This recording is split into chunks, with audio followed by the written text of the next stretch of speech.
Hello, everyone, and welcome to Everyone Deserves a Chance. Tonight, we're having another conversation with Marius. He's a recurring guest, and Marius is a serious entrepreneur. Marius Grigoras is a serious entrepreneur, and he's very versatile when it comes down to business world. Marius, thank you for coming in.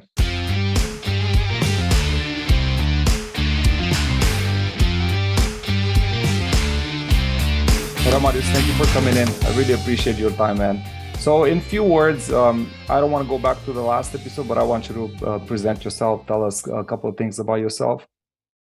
Hey Silvius, thanks again for the invite. It's a pleasure to come back and have these conversations with you. On my pursuit of giving back, I think this is one of the easiest way to help people.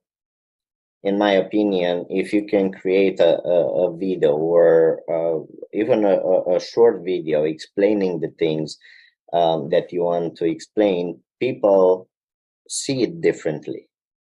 Let's say I can write a PDF with a course about trading, right? That's what I do right now. But it's not the same if I'm doing a live class, for example. I agree. In my opinion, this helps more to visualize, to hear it, right? It makes a bigger impact. So coming back to me, last time you did a very good introduction about about me. I came in US in 2012. I had very few dollars in my pocket, and I was pursuing my American dream. That's why everybody comes here to Absolutely. pursue that American dream. At that time, I didn't know what the American dream was for me. But years down the road, you connect with people, you read, you talk with people, you hire coaches and mentors to help you discover that American dream. Yep, Right? absolutely. Yeah. So, in today's episode, I want to talk about what does it take to be a business owner. I think this is related to everything. Even if you're investing in real estate, you still got to treat that as a business, right? Well, especially commercial real estate that we're doing is a business 100%. Right. We're running an existing. Even residential real estate, even everything. It's a business transaction, and you gotta be seen that way. You gotta put yourself and position yourself as a business. You're making a business decision, right? You're making something that can impact your life for years to come. And I'm talking 30 years, right? When you're buying a house. And opening up any other business, it's no different. You gotta treat it as a business. You gotta set aside what's personal, and you gotta concentrate on that business. And today we're gonna dive a little bit deeper into the mindset. We touch base in the previous episode about mindset, and I'll start with the mindset because again, the mindset is the foundation that you build everything personally or business. If you have a strong mindset, you can overcome everything that comes your way. I'm gonna go back and piggyback for 1 second. I want to stop you. Go back at the example that you gave when you were in the dealership. I keep saying that to the people they're asking me, some people just stumble across it, or it's a process for some people, or for some is a life-altering event. Like it was for me, the born of a new child, and for you, it was the realization that people are partying on boats, and they have the luxury of doing that, or the guy that was buying a Bentley with cash, right? When you were working at the Bentley dealership, so. Yes, I really want to go back to mindset. I think that's the number one thing that we want to take care of before anything. And business, do you have a structure for this interview? Because I know we just talked about it a few minutes ago. If you don't mind going through the structure really quick, just so our listeners know exactly what to expect out of this interview. Right. So first I'll talk about the mindset. The second point that I want to touch is having a high income skill. And we're going to go into examples and what exactly is a high income skill, right? Then we're going to go into branding and marketing. That's point three, branding and marketing, which this is one of the most essential parts of the business, of building the business, right? Then we're gonna go into sales and negotiations. And over here, I'll have a book recommendation for you guys. It's a very interesting book. I learned a lot from it. And towards the end, when I'm gonna go through this step, I'll make that recommendation. The fifth step is business scaling. How do you scale the business? And for you to spend the least amount of time there, right? To make that transition from the business owner to the entrepreneurial side or to the investor side, right? And then number six is reinvesting back into the business, putting the money to work back into the business, because business it's like a child. You got to keep feeding the child in order to grow. I cannot agree with you more. Yes, all of these are things that are happening to me to some extent. Some of them are happening to me right now. Some of them happened in the past, and I'm sure that some of these things, the scaling part, is going to happen in the future. And I found myself at this crossroad where you have a good running business in your hands and you want to scale it and you just don't know which way to go. And I'm glad that you are going to touch base on this. All right, so let's go back to mindset. I know for sure that this is what makes or breaks you as an individual. This is what made me start on this road, and this is the number one thing that people have to start with. And what did you start with after you decided, and you've seen already that some other people have more and do more? How did you approach it? When I started my first business, I started with the wrong mindset. I was thinking about the money. I was thinking about the monetary compensation.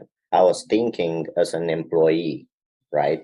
So to give you an example, when I started my first business, I was thinking, okay, if I make a little bit more than what I'll make working for somebody else, I'll be happy. But that was never enough. Not enough on my side, but it wasn't enough to sustain a business. And after a while, the business failed, and I started looking to other people. That's when I start my whole journey of kind of shortening out the period of learning, right? The learning curve. I wanted to learn faster. And what's a better way to learn faster than actually having somebody to guide you, like a mentor or a coach? I'll keep saying about this because this skyrocketed everything I did in business for me.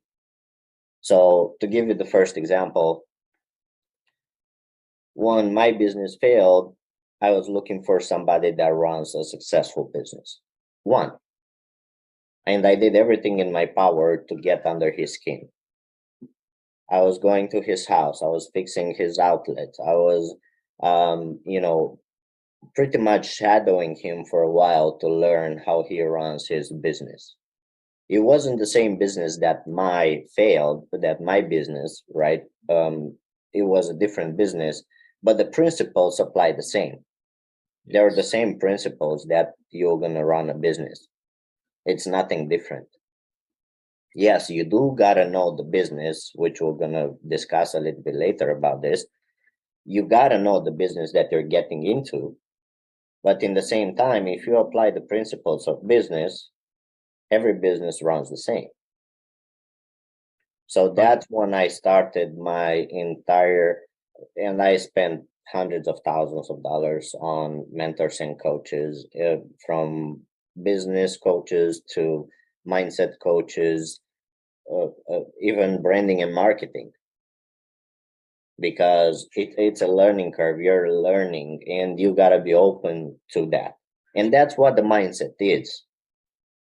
First of all, when we're talking about the mindset, you got to have the right mindset and start with the positive thinking. Think in a positive way and you're going to get positive results. Think in a negative way, you're going to get negative results. Right? If there will be, to summarize the mindset, that's the core of the mindset. Right? I gotcha. And from here we can develop, right? You got to be passionate about what you're doing. It's not all about the money. If I make money and I wake up in the morning, I say, fuck, I got to go to work. Sorry, my French, right? But I got to say something to show you guys that I'm real, right? I'm not, this is not scripted. Well, let me drag you through mud a little bit if you're real. What was the first business, by the way? Tell us the details. What was the first business that you were running that actually? I was running an electrical company, and sadly enough, I was an electrician.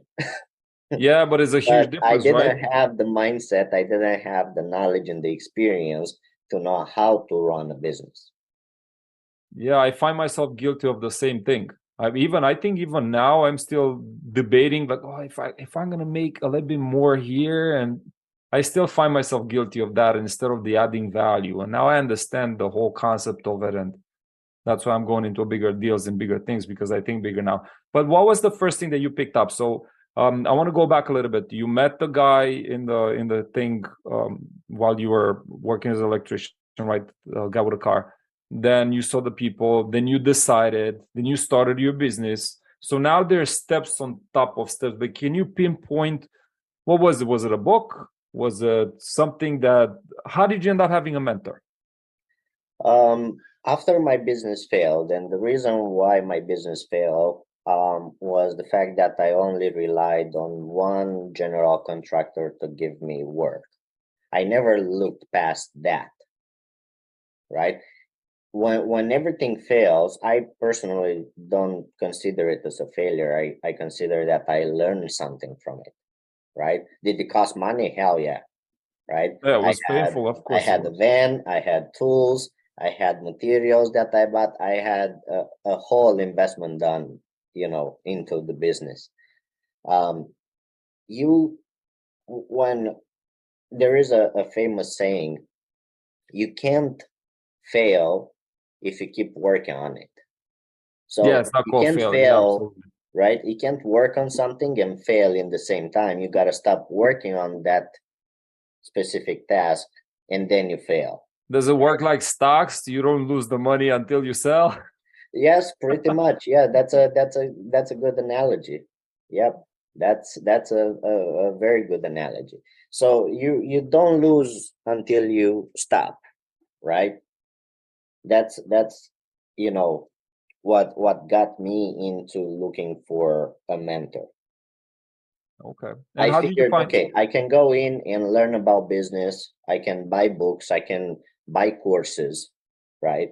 Yeah, I want to cut a little bit through that. Right. But, in order to pretty much hijack the time frame, because learning it by yourself, it might take you 5, 4, 3 years, If right? you're Maybe even lucky. longer, depending on the skill that you want to learn. Absolutely. And I wanted to do it faster. And that was my approach on why would I spend all this time, energy, resources, right? All these things when I can go pay somebody, hey, give me the roadmap. Yeah, This now is easier. navigating the roadmap got very, very crowded nowadays because there's so many guru speakers out there. Like And I feel like I'm that's polluted. when you have to develop another skill. It's called distinguishing the bullshit, right? Because Yeah, everybody wants to sell you something. No yeah, matter where you open up a door, somebody is selling you something, and that's another core um, part of the business, selling. But selling not being pushy, but selling where people need it, right? And we're gonna run into this as well. Yeah, I'm gonna plug somebody in here really quick. So Grant Cardone, and he's one of my mentors because I follow the guy and I watch him. But he says that, listen, in sales, and what is sales? Every decision that you take in the house and you're expressing yourself towards your wife is actually a sale. Yep. You are selling your wife on your opinion. You are selling your coworker. You're constantly selling through life in order to make it not necessarily your way, but it's pretty much your way. Whatever your decision come up with, it becomes a sale. And this is one of the skills that some people develop better than others, and I think is a requirement in business 100%. At the end of the day, yes, we all sell something. Like there's a product always behind the pitch and the time, because nobody's going to give you time for free, that's for sure, especially in this day and age. What my question here is, how do you, like, where's the bullshit meter, man? Like, how do you, I was on a call today, literally, I signed up for this class. The guy says Sarah Method, which supposedly Sarah is my daughter's name. He was going to teach me a new method of buying real estate, commercial real estate. So I signed up for it. I waited for the program. He talks for half an hour, bullshit, and then he drops it, owner financing.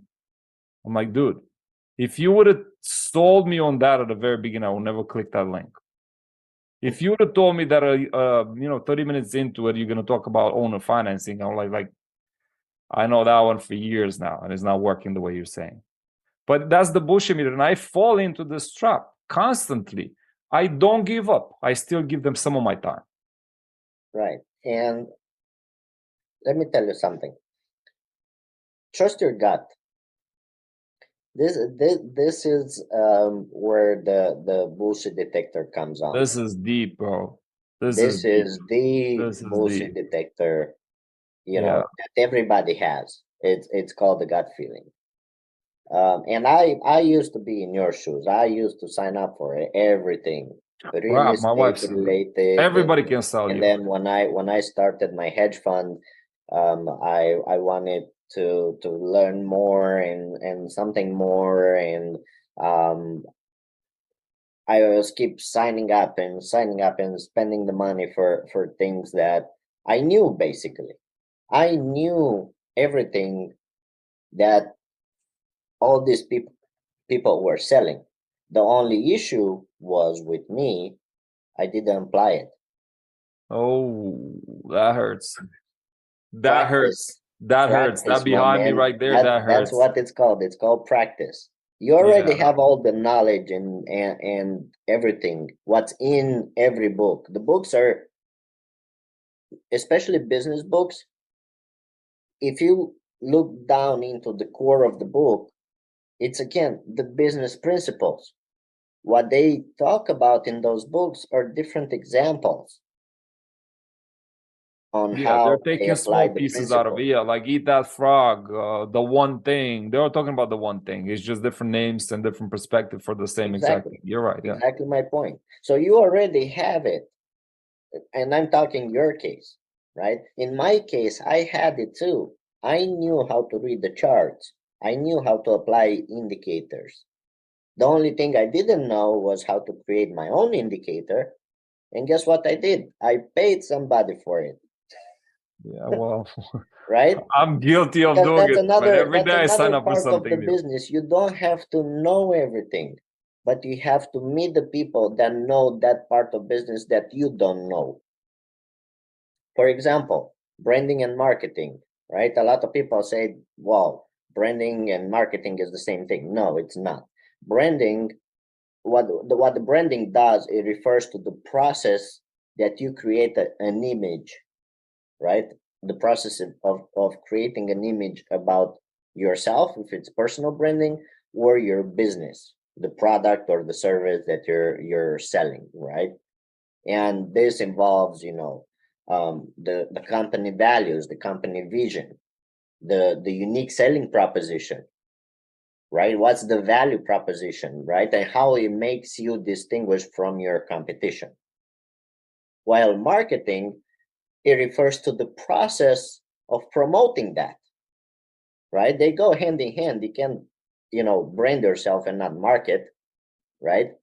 Yeah, absolutely. Because Yeah, there's no I point, right? confuse them sometimes. If I build this this very, like you can see over here, right? I have this logo created for, I'm doing business under the same brand, right? But if I don't sell that, then nobody knows me, right? If I don't market that, nobody knows me. If nobody knows me, guess what? My business will fail. Yeah, correct. Especially in this day and age. Yes, So 100%. I can have the best website. I can have, if I don't do SEO, if I don't do social media marketing nowadays, if I don't do flyers, if I'm selling something door to door, if I don't do flyers, if I don't do anything related to promoting that business, guess what? I'm not gonna have any customers or clients. Maybe we should get a one-on-one coaching here because I need a little bit of that. So let's put it down on a pedestal, so like on a piece of paper. You have your business, you open up your business, right? So that's the LLC, the structure, whatever it is, right? You open the business, then you create a personal image. And this, by the way, this is what I'm doing with my t-shirt. You guys see me in the same one. I got 10 of them. But it's part of the branding side. And I've learned it from a good friend of mine, Diego Corzo. He started with a t-shirt just like this one, red, and I remember this was like 5-6 years ago. I remember the guy. Now he's very successful, and now he's wearing a shirt.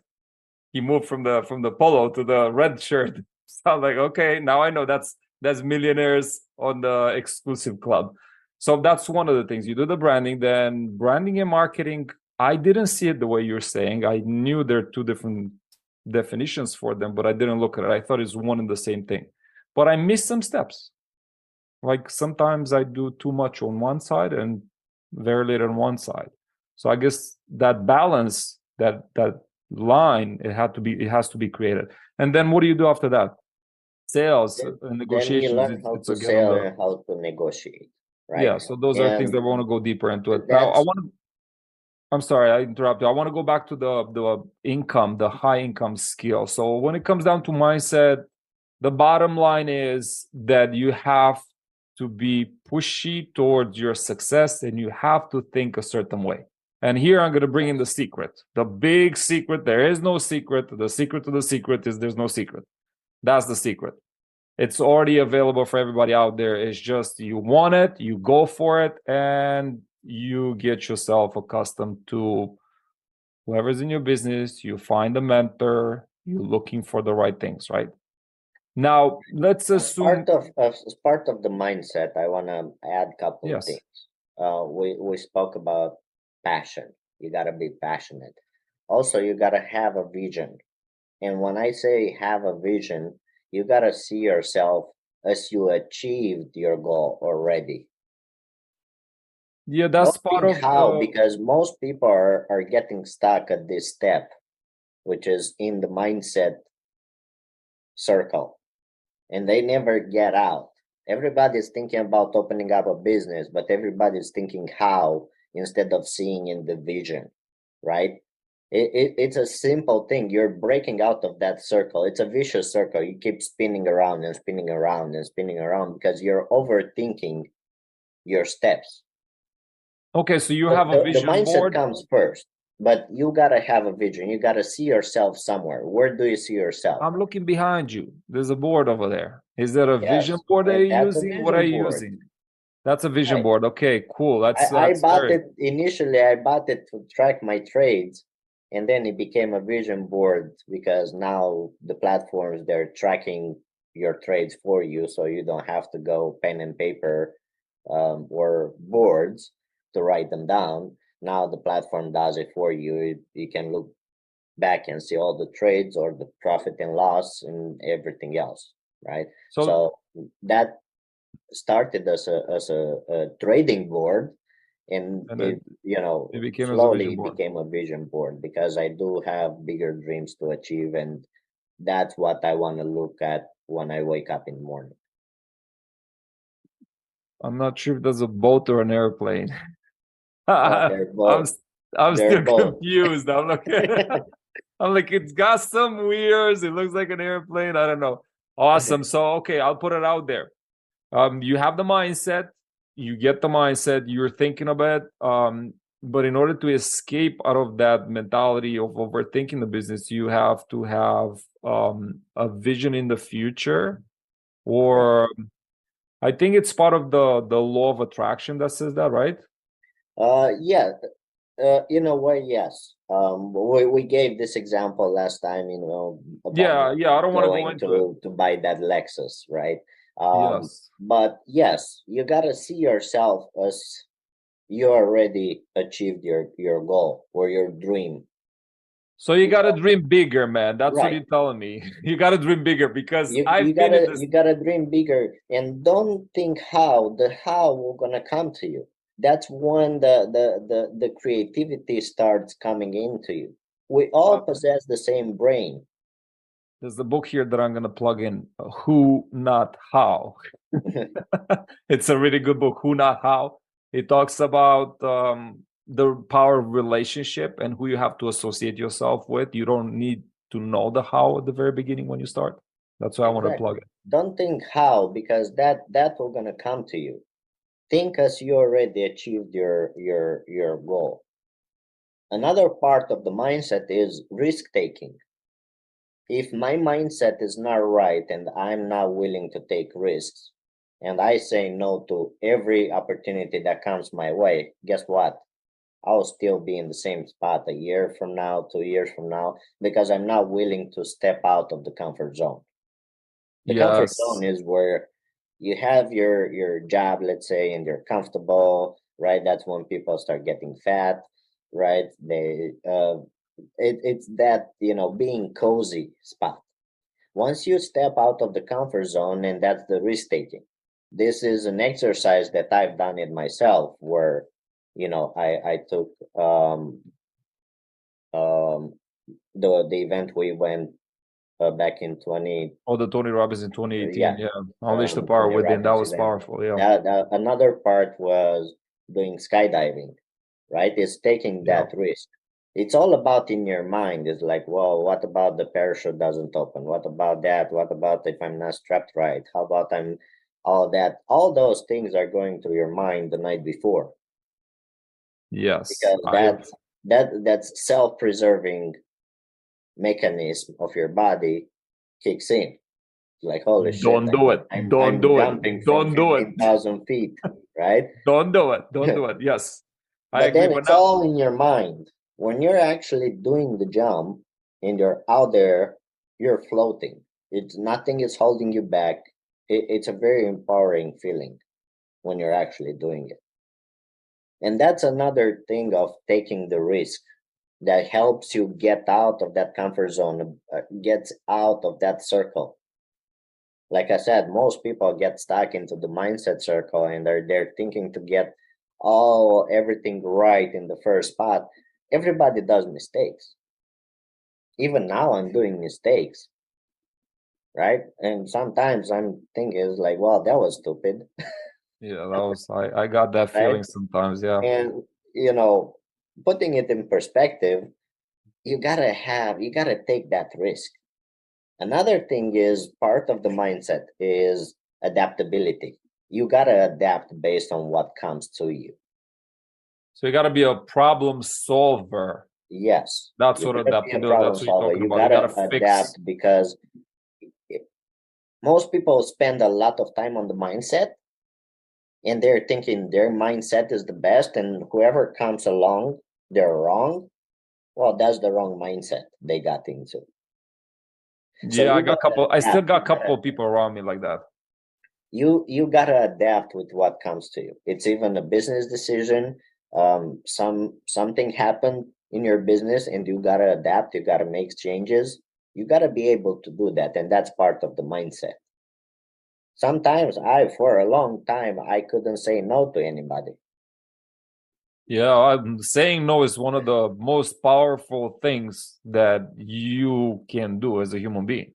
I Exactly. agree. My Oh, wife and can you we help had me this with issue that? for a Yeah, long time. sure, I can help you. I was taking my time from building my own business to go and help somebody else with other things, Yeah, totally but different. weren't you thinking that the universe is gonna pay you back a weird way, is gonna come back to you? Because this is kind of what I was taught by my mother, my family. It's like, no, no, no, you got to do it because you know you're gonna always get paid back for it. So Yes, the karma, or right, the universe, um this is probably a whole episode on its own, because Yeah, there's no. so We got to much move to on. I talk agree with about you. that. I agree. I agree. It's insane. I But think you yes, touched base on the mindset. Yes, I think you got it uh, all nailed down, man. and then when it comes to mindset, one of the last pointers for the mindset is you gotta be persistent. If you're not persistent, if you don't beat the iron while it's hot, there is no point. Like I said, everybody does mistakes, but keep pounding, keep wanting to build that business. Don't let it fail. As I said in the beginning of this episode, if you're constantly working on something, you can't fail. The moment you stop working, that's when you fail, That right? So was that build the was business, acquire the skills necessary to run the business, hire the people that can help you run the business, but never give up. I remember as a flashback just now when you said that. I remember my economy teacher from the university year when I was 20, I think 19, 20 years old, when he first mentioned that in one of the classes. And this was right after communist. It was weird that he even said that. But he was saying like the percentage back then, and he was talking about business. He was like 80% of the business or 90, I don't remember the exact number, fail because people give up on them.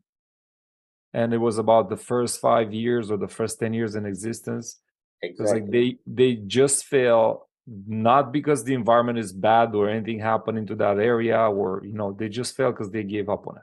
They stopped. They say nine out of 10 businesses fail. That's why I opened 10 of them. At least one was. Well, that's kind of my next now that you mention it, I'm going to put it out there. That's kind of my next thing. I'm going to go into structuring. I'm going to structure my business from the very beginning, and I will start with lots of businesses open at once.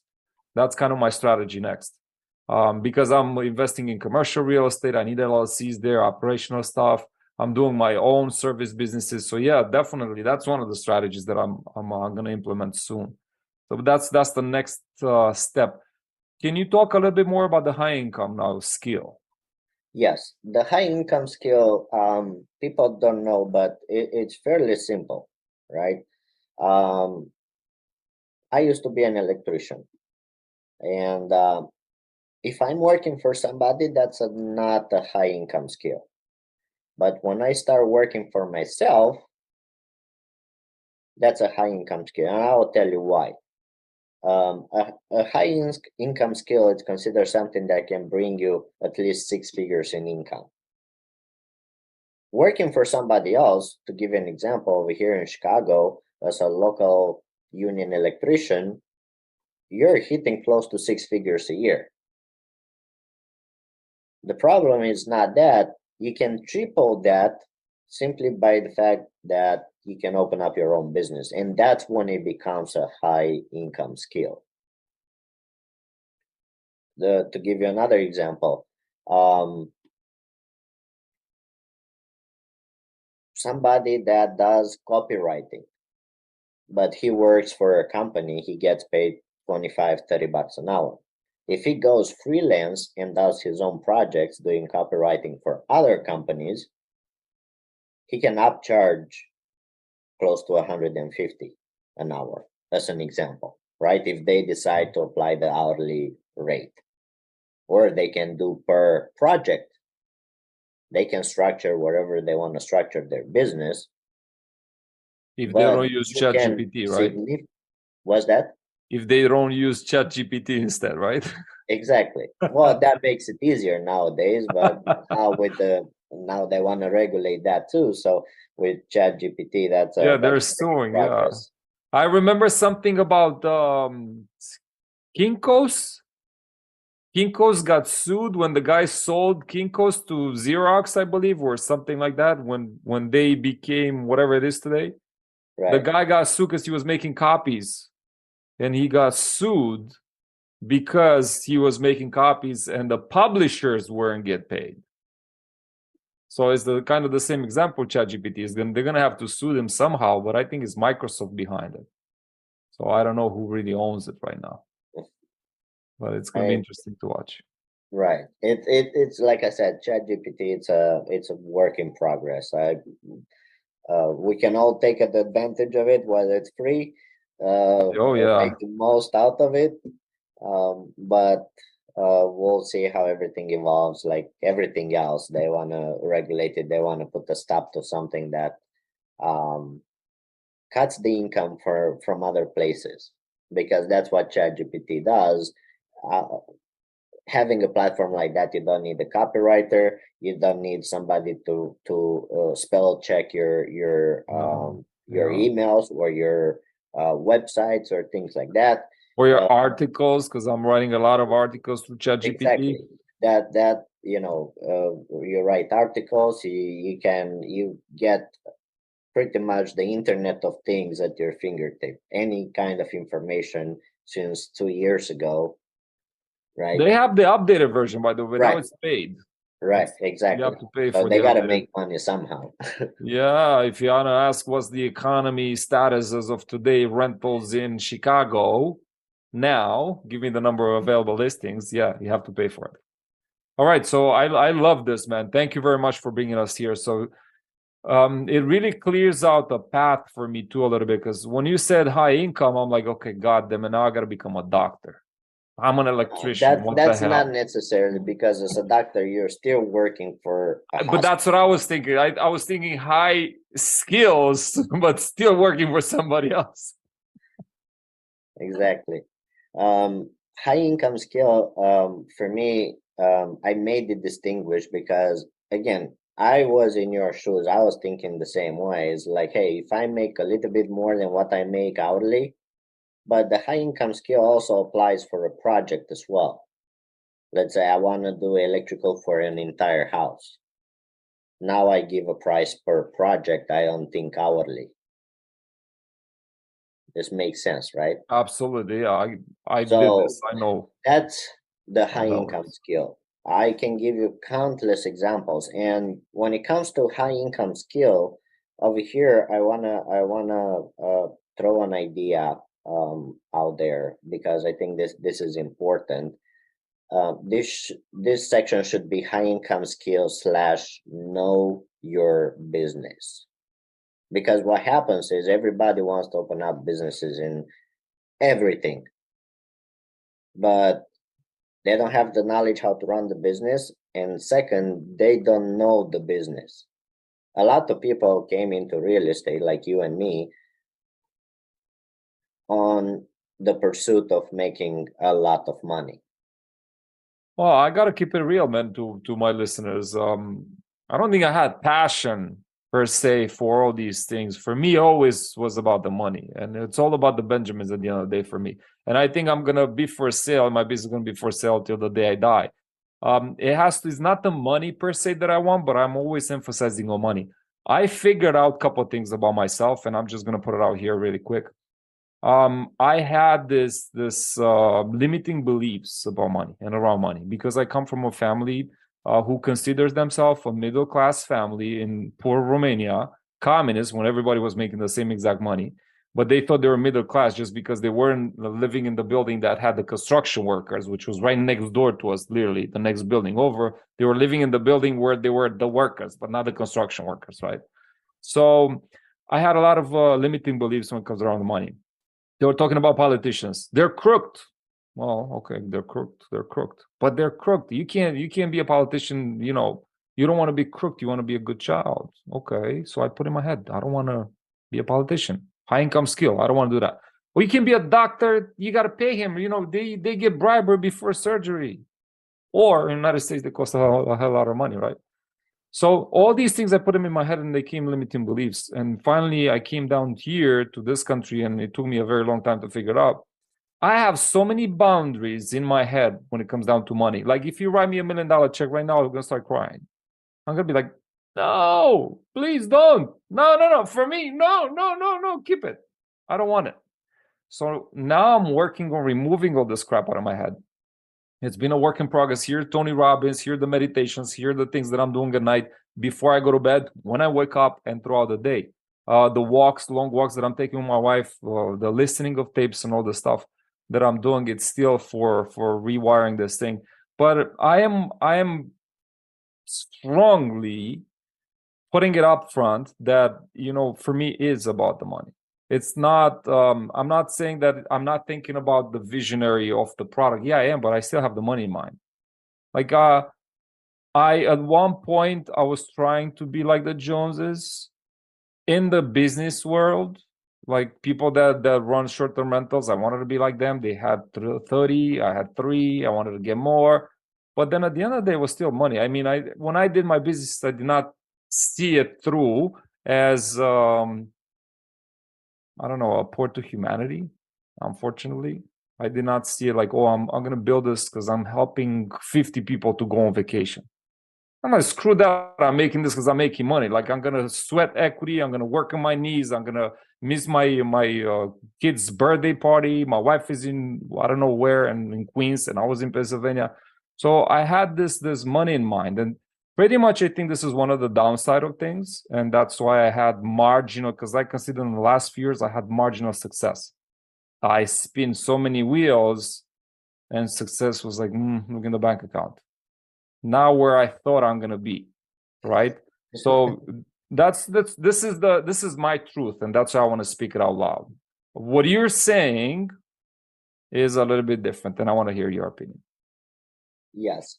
So money definitely it's the ultimate goal. That's why we open up a business. That's why we want a little bit more. That's why there is a jet and a boat over there because I want it, right? Nobody will just come and give it to me tomorrow and say, "Hey, here's the house, here's the boat, here's the jet that you want. Here is your office building where you're going to run the whole brand out of there." I have to work towards that. So money is definitely part of the goal, but I put my personal touch to it. I want to help people get where they want to get first. Because again, coming back to what we discussed a little bit earlier, this is a whole another episode with the law of attraction.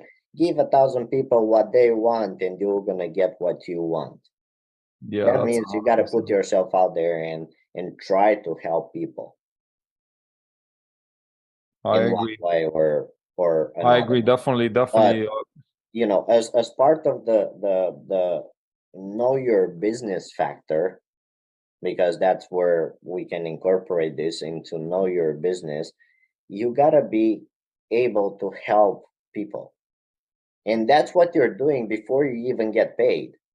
When you sell a product or a service to somebody else, you're helping them first before you get paid. True that. Isn't that true? People need Yeah. toilet paper. You gotta hand them the toilet paper before you get paid, right? That's a need that person has. It's a need. You're fulfilling the need first before you get paid. So money comes last. But in the meantime, you help them. But as part of building the mindset, what that does to your mindset? The testosterone, right? I think that's what it's called, right? Is that the feeling good bug, right? It makes you Um, feel accomplished. Hey, I helped somebody. the release of dopamine. I think Yes, testosterone is exactly. more like energy. Yeah, The dopamine. Yeah. testosterone, I think it has something to do with men. Well, yeah, it's estrogen, testosterone. But yeah, oh God, I went through a pause of not taking some testosterone pills that I'm taking, and I felt horrible for a couple of weeks, and I didn't know why. So yeah, estrogen is for women, and dopamine is the release of dopamine. That's where we get excited and hype, and it gets released through That's what multiple you're things. doing this. You're doing this for that. The feeling of being important. And this comes from How to Win Friends and Influence book. The importance of being important. Some people they break their legs just to get attention, just to be the center of attention, right? They go so deep just to be in the center of attention because that's what makes them happy. Some people go nuts, literally go nuts in order to live their happy life the way they want it to live. They go crazy. Absolutely. They live in their mind somewhere else. right? But we're not talking about that. We're talking about the fact that you're actually helping somebody before you're getting paid. And when I say know your business, me as an electrician, I can't go and open up a plumbing company. I'm not saying that there are people out there that have done it, or there are certain examples that open up a business in a way different field than what they were specialized in, for example. But me as an electrician, I can go and open up a plumbing company. Why? Because I don't know anything about plumbing. I know there are also Yeah. some pipes that the water runs through them, and some gas, right? But other than that, I have no idea. All right. I want to ask you about the branding and marketing, because we touched base a little bit on it, but I want you to go back to it and explain a little bit, because this is very helpful to me right now as I'm doing this as a creating a new image for my company, creating a brand for myself. And as you guys know, probably I'm running syndication, part of a syndication, and Legends Equity Group is the name of the syndication. We're acquiring deals throughout the country. And I am fairly new in this space. I'm not new to real estate, but I'm new to commercial real estate space. And branding and marketing, it's something that I stumbled across recently more than what I was doing before. My businesses were planted by Airbnb. There was no need for me to do none of the branding and marketing for my business that I was running, for my houses and everything else. It was Airbnb that was taking care of all that part. So now that I'm jumping into this, I find it very interesting. So if you can explain us a little bit more, I think. So branding and marketing, they go together. You can't have one or the other one.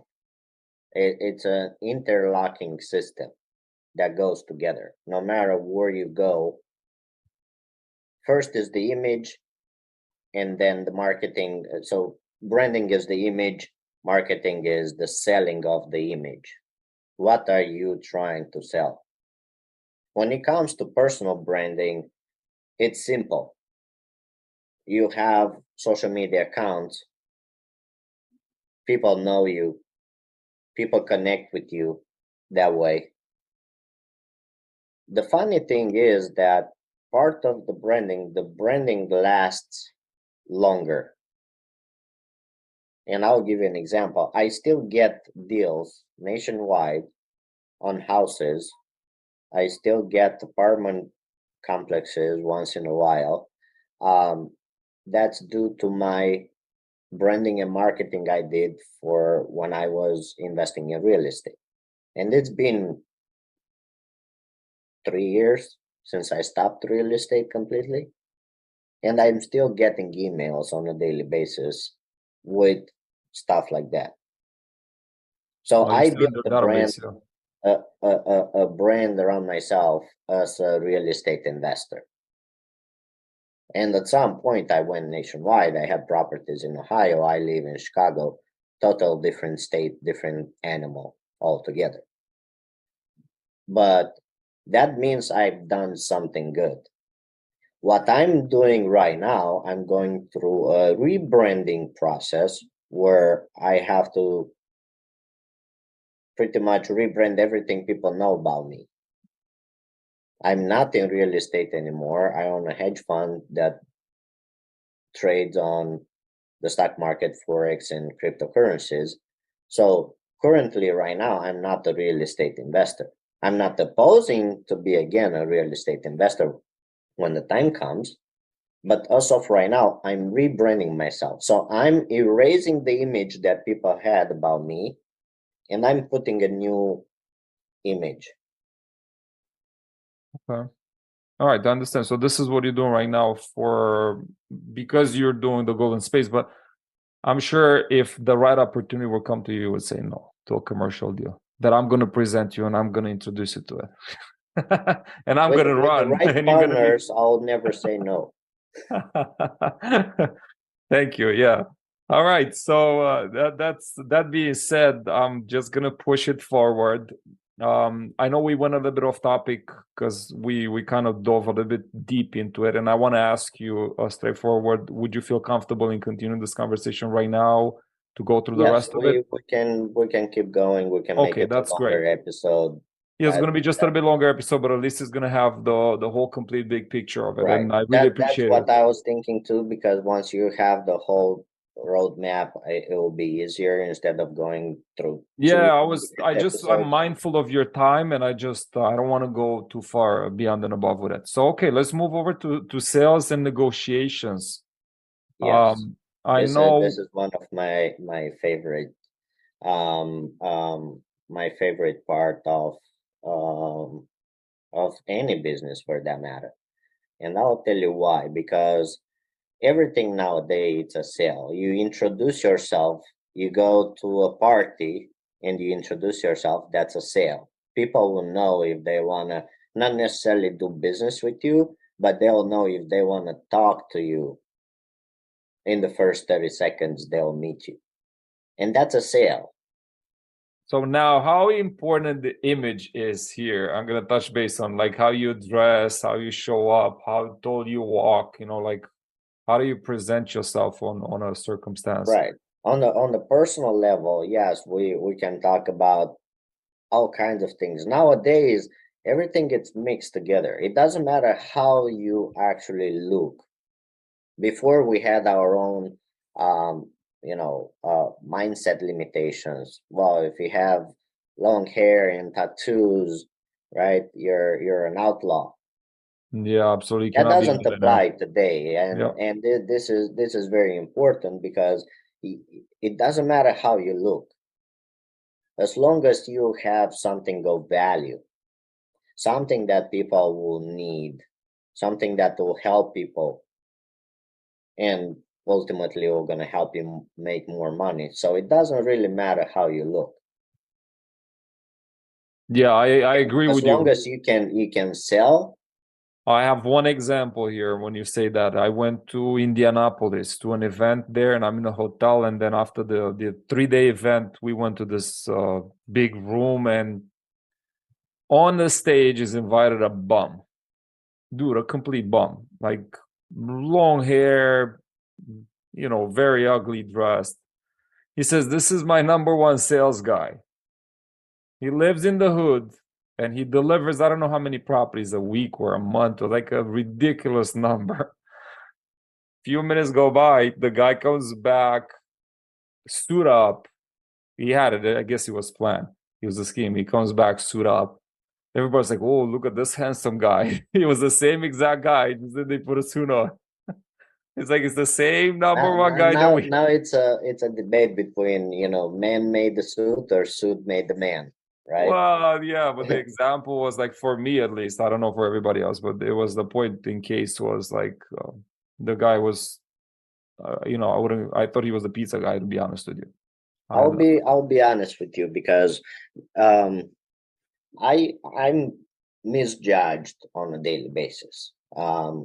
First of all, about my age, because when I start talking to people, and I'm not here to fluffen my feathers or anything like that, but on certain subjects, I know quite a lot of stuff.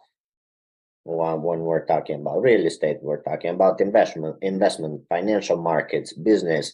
I can touch subjects. If it's a business networking event, I can touch any subject, because I know, maybe I don't know a lot on that topic, but I know at least enough to get me into the door. Put it this way, I can be the conversation starter. I can open it up and say, hey, yeah, by the way, if you want to do this, you can try this and this and this, right? And that, because it's a circle, right? I don't know if you go to a lot of networking events, I but do. mostly it's a I group do. of 3, 4, 5 guys talking, or women. I'm not discriminating or anything, but there is a group of people, and you overhear something, and then it's kind of hard to get into that little circle. But you want so bad, you overhear something and it's something that you're passionate about, you know stuff about that thing, you just go right in and you give your piece of knowledge and experience, you throw it in the circle. Now the circle opened up for you. Now they know that, hey, Absolutely. this guy is welcome into our circle. Yep, absolutely. It happens to me a lot, and I have to break the cycle. You're right. And for me, I'm always misjudged because I'm uh I'm going and talking with old money. And when I say old money, most of the people that I'm talking to are the people that used to be um, on the floor on the stock market, calling numbers and buying stocks and right stuff like that. So I'm talking with old money, and I get misjudged because people they look me up and I say, well, what can a 32, 30, 33 years old guy can talk to me about financial markets that I already know? What is there to actually you know help me? Yeah. And most of them, they throw in a Zoom call instead of meeting a face to face. They throw in a Zoom call. They say, hey, send me an email, and they're trying to postpone this as much as they can, thinking that I'll give up. But I never give up. Yeah, that's So funny. I keep pounding. Like I said, I got the introduction. I'll keep pounding the iron while it's hot because I want that meeting to happen. Once they have the meeting, that's when everything changes. And Why you is it the see, one-on-one important to you? The face because to that's when face. I express myself the most.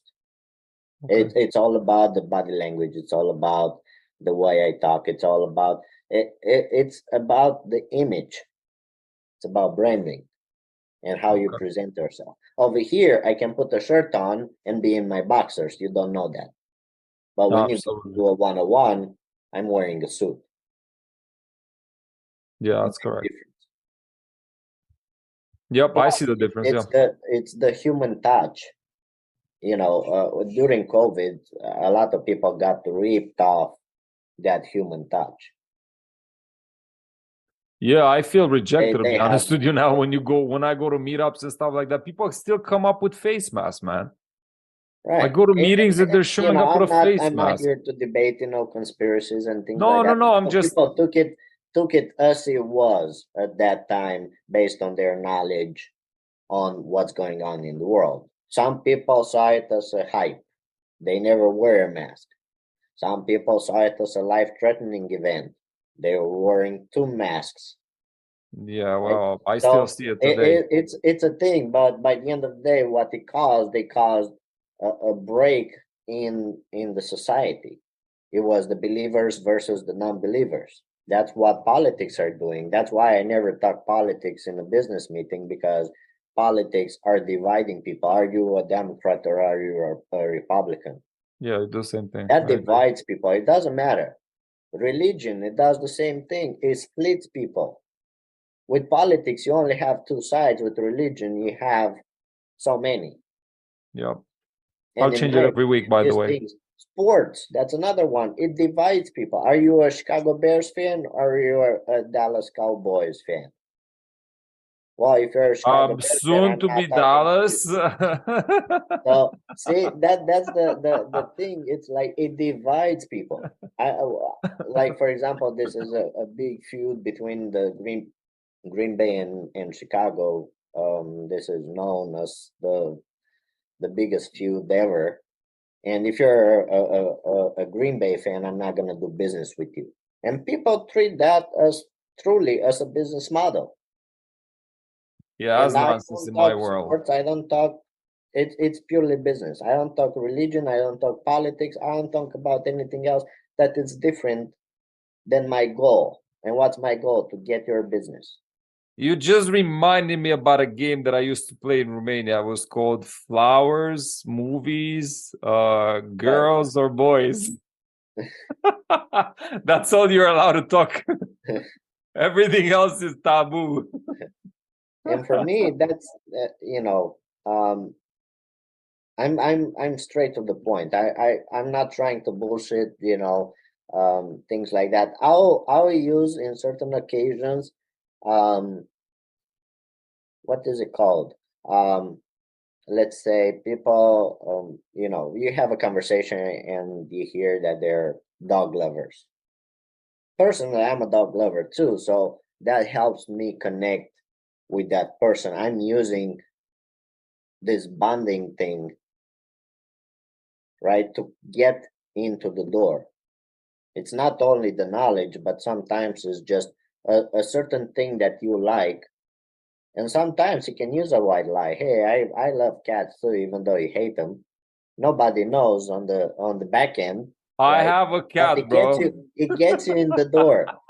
I have a cat. Let's put it that way. And I'm a dog lover if it's yours. So, I love animals. So you can that's, yeah, use a I see. little bit of a white lie like that to get yourself into the door. But in the same time, don't get yourself into the door. Don't break the door and then you're just silent.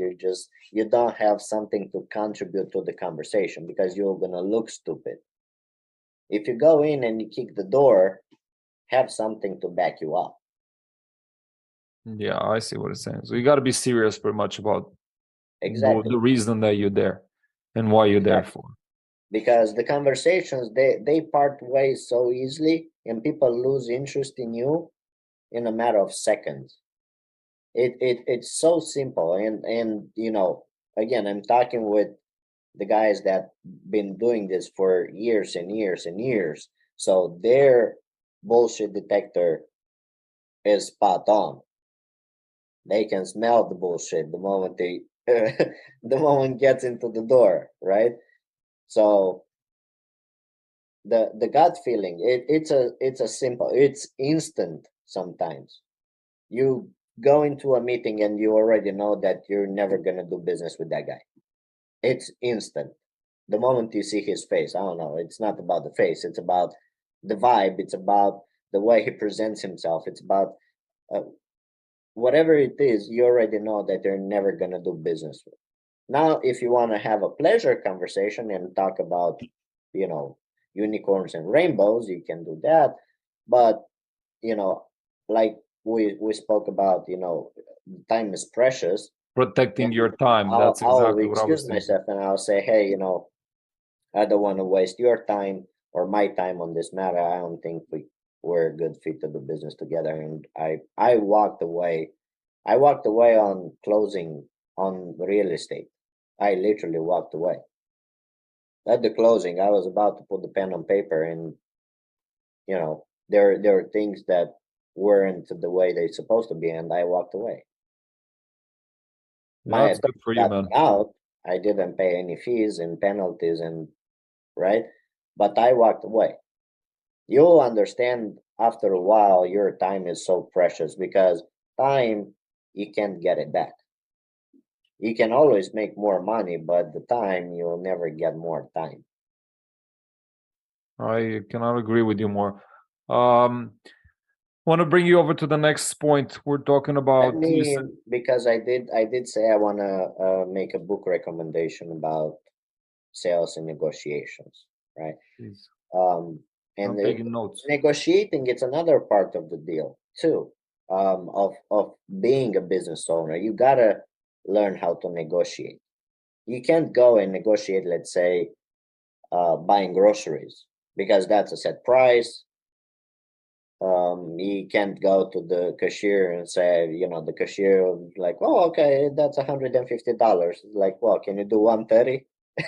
Well, I still go ask for discounts sometimes. Like I'm like, is there a Yes, discount running on you this you product? can, and why not? Because the answer is no if you never ask, right? Absolutely, So yes. you can always do that. That's nothing wrong with it. But on a business decision, when it comes to business, especially real estate, because in real estate you make money when you buy, so you gotta buy low. Therefore, you gotta have good negotiating skills.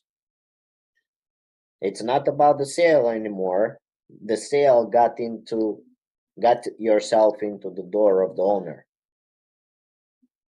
something about your marketing material he liked, and he decided, hey, I'm gonna call this guy to come and see my house or my whatever it is he's selling. So that sale on your end is done. Now you gotta negotiate. And that's where you have to have a good negotiating skill down to the T. And it's not about ripping off the other side, it's about bringing enough points where they will gonna realize that, hey, actually, yes, I'm asking too much for it, I should drop the price. You gotta make them believe that they want way more than what it's worth. So a negotiation, Absolutely. it's nothing more than,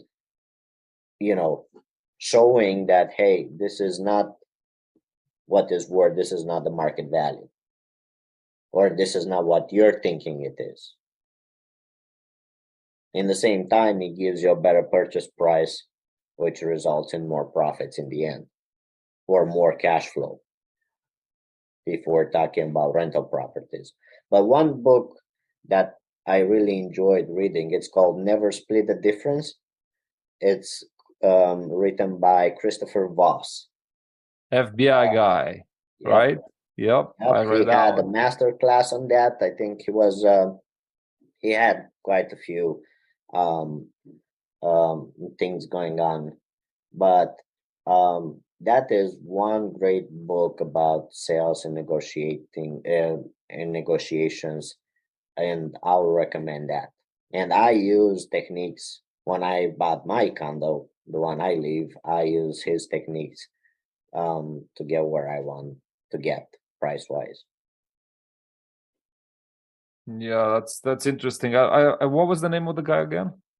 Christopher Voss Christopher Ross. Okay, I forgot his name, but or yeah, I Chris have Voss. to. I don't know if he goes with the short or the long. I think on the book it says Chris Voss.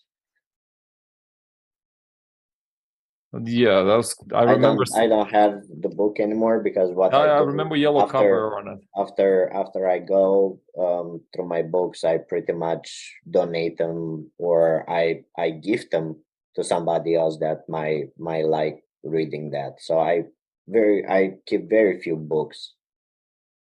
I have some of them, but not all of them. But I'm pretty sure I purchased that one because I read it on paper. I remember going through it and highlighting the examples when he was negotiating with the hostages on the top floor, and he was telling them he was making offers, and eventually by the end of the day they took him. But he was just speaking up to them, and that was the beginning of the things. That's all I remember out of it. But yeah, there were some important things there. I'm gonna go revisit. That's definitely a good one. Thank you, appreciate it. Let's go to scaling the business, because this is something that touches a lot of people. In my world, I know a lot of flippers, a lot of small beginning entrepreneurs, and some of them are mixed. They have a job and they're also running a business. And scaling a business, to me, it's one of the most important ones. I think I spend most of my time and energy and money on courses and seminars about scaling. One of the biggest I've been was Jeff Hoffman, and this was close to you. It wasn't in Chicago, but it was somewhere in Cleveland, Ohio.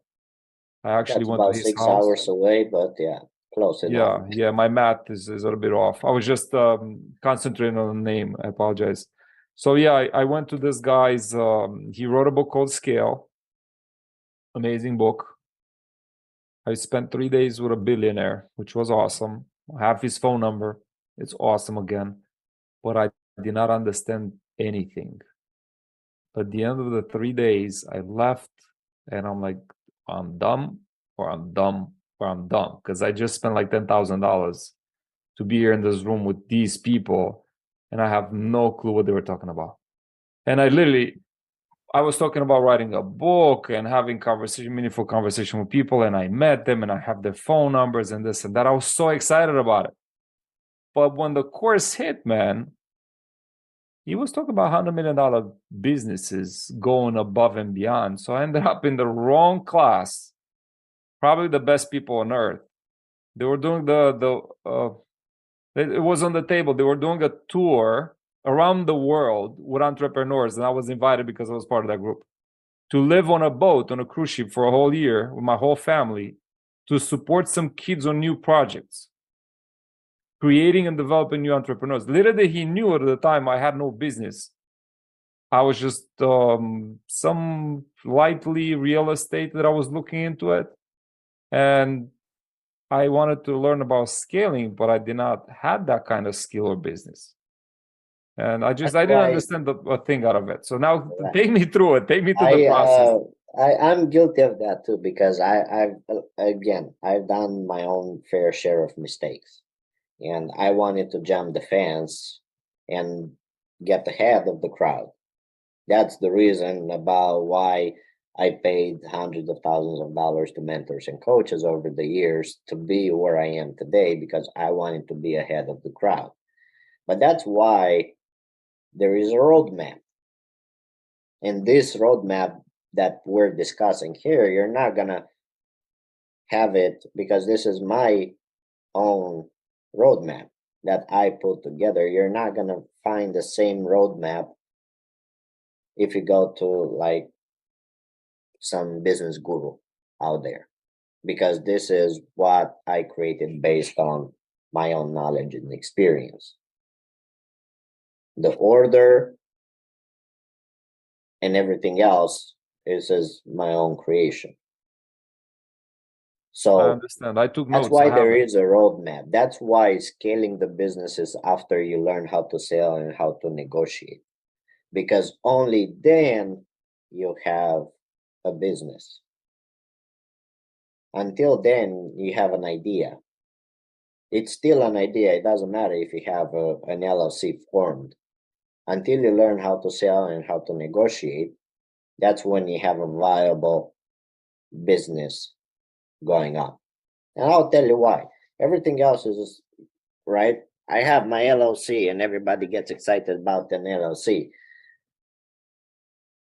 Physically, yes, you have a business, but you don't have a business until you sold your first thing, whatever you're selling. It doesn't matter what you're selling, or until you bought your first thing.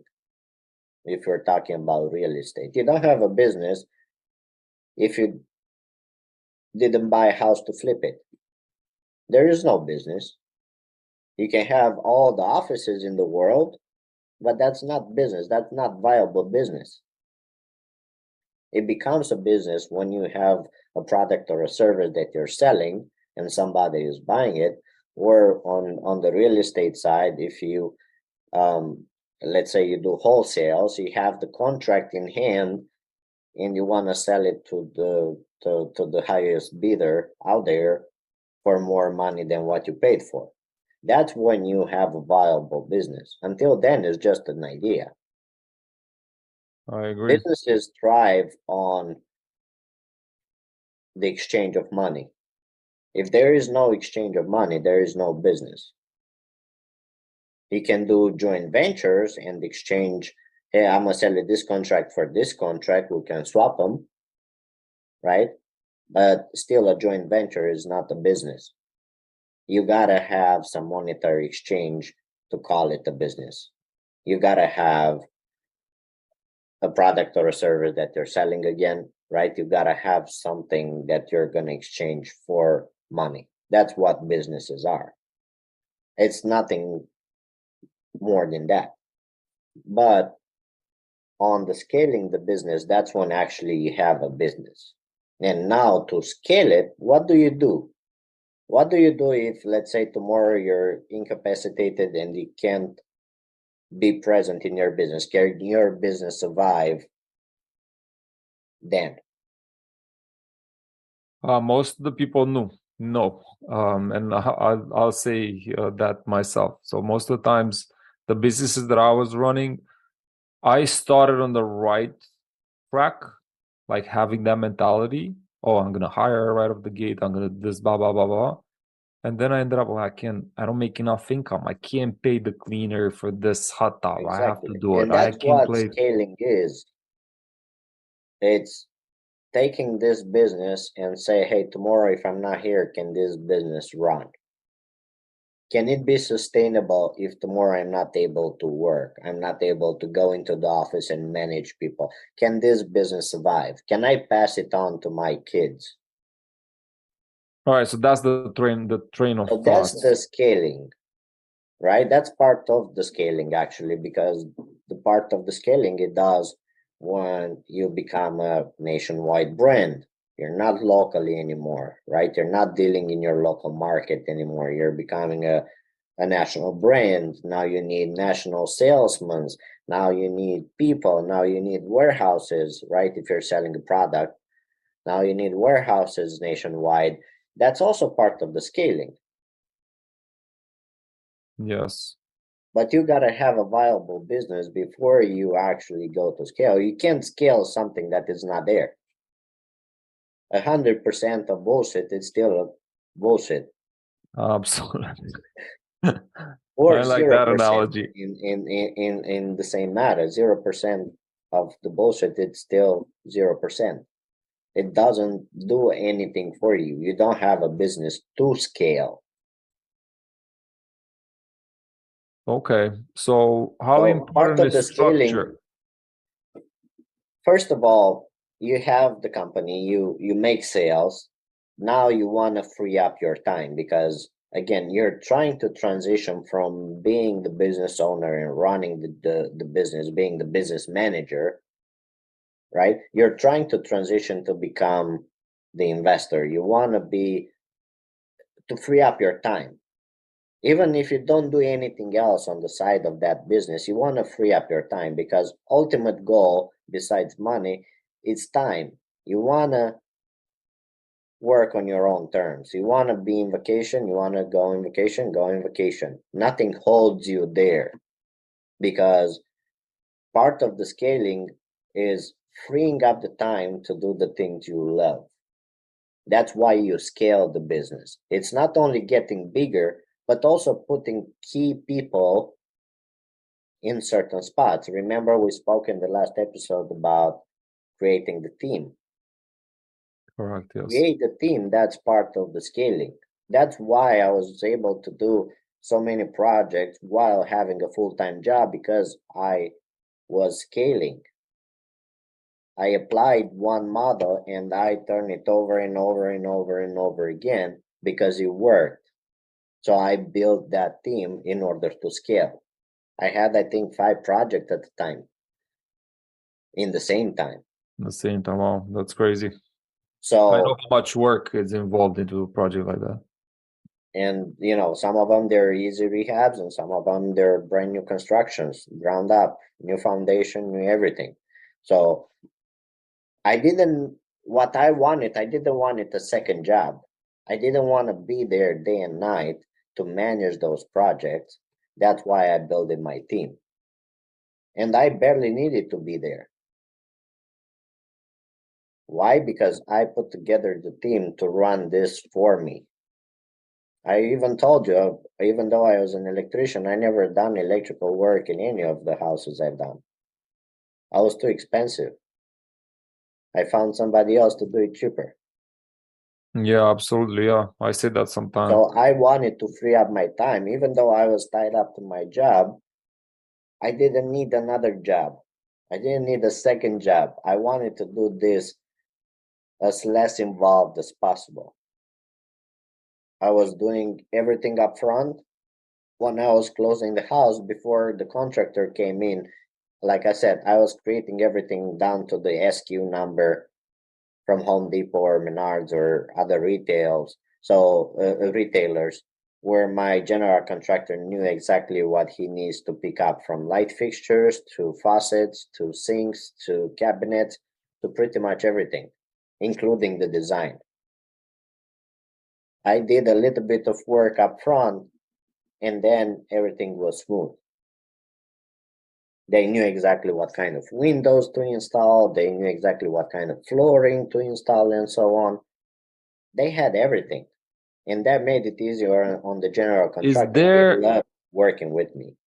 Is there a structure, a specific structure that you need to have in order to do this, or you can start out of the gate with this in mind?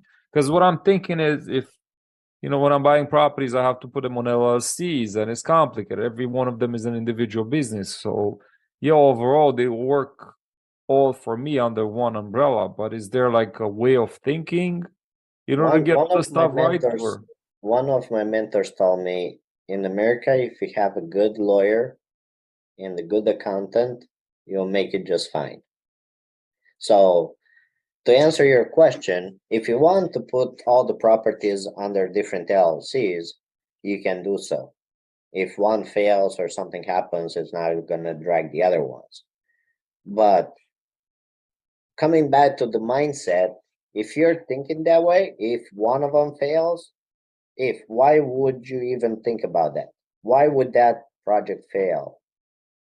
well, in my scenario, is direct lawsuits based on, let's say, slip and fall. Yes, you can Having have those, but in the same time, if you have them in a trust in Nevada, they can't take anything from you.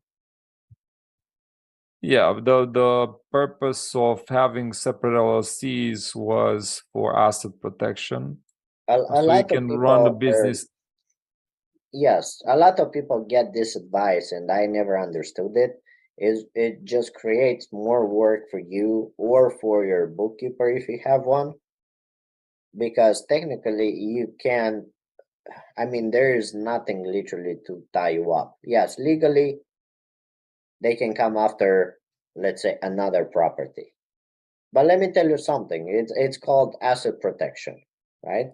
And a lot of people they talk about, well, if they come and I have 5 houses under this LLC, what will happen with the other houses? Well, nothing will happen. How about you get an umbrella policy Yeah, to cover them all. Yeah, to cover them all? And guess what? If you hit somebody with a car and they sue you, first they're gonna go through the insurance, and then they're gonna hit the wall at the umbrella policy. And guess what? If you have $1 million, $2 million umbrella policy, they'll take that money and walk away. How bad can it be for, you know, and maybe your umbrella policy is worth more than the houses you own. absolutely. Yeah, the umbrella policy, I think it was like Hey, I'll four take the hundred two dollars a million year for dollars. 5 million. You have 2 houses that is worth half a million. I'll Yes, take the 2 million. I'm fine. I'll walk away with 2 million. You gotta think ahead. And when it comes to asset protection, maybe I'm not the best guy to give advice on oh this, no, I just but this I was I'm telling you, the way I've done it. When you have asset, you're thinking way past an LLC, because an LLC can only do so much. It can only protect you so much. You're thinking again, umbrella policies. You're thinking about trust. You're thinking way far beyond the LLC. Yes, if you want to overcomplicate your life, yeah, you can open up an LLC for every house you own. yeah, that But was I'm I wouldn't think of opening up a separate LLC until I have 10 houses under the same LLC. yeah, there are 20. different advices for different stages and different businesses. This was just maybe not the best example that I brought out there. It was for the short-term rentals that I was running, and I only had one LLC. The other ones were impersonal, and I do have an umbrella coverage that I was carrying over. That Yeah. wasn't So but to my answer question your was about question, structure. if I had 4 Airbnbs, I'll run them under the same business. Why? Because it's easier for the bookkeeper, it's easier for everybody, and you can make the payments to your creditors from the same account. You treat it as a whole. Airbnb business, it's a whole business. I'm so happy to The say that I'm out numbers, of it. the numbers, yes, you should run them individually so you know which asset performs better compared to the other one. So running the numbers, you should run them individually. But from the legal standpoint and accounting standpoint, it's way easier to have everything under one LLC. And again, maybe I'm mistaken. Maybe some states are not the same, or the laws are different, and so forth. I'm not an attorney. I can tell you that, but for me, I had 37 houses under one LLC and nothing happened. Yeah, that's great, valuable advice. I appreciate it. Thank you. Yeah. I want to.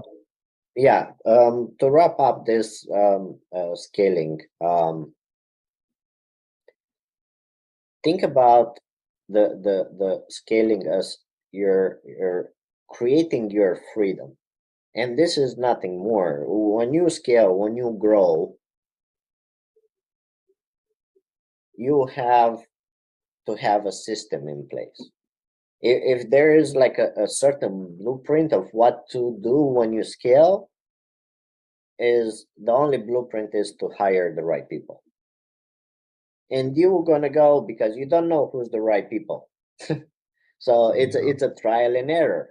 I started with different general contractors. I started with different electricians, plumbers, carpenters, and so forth. Right. By the end of the day, I had to put that team together.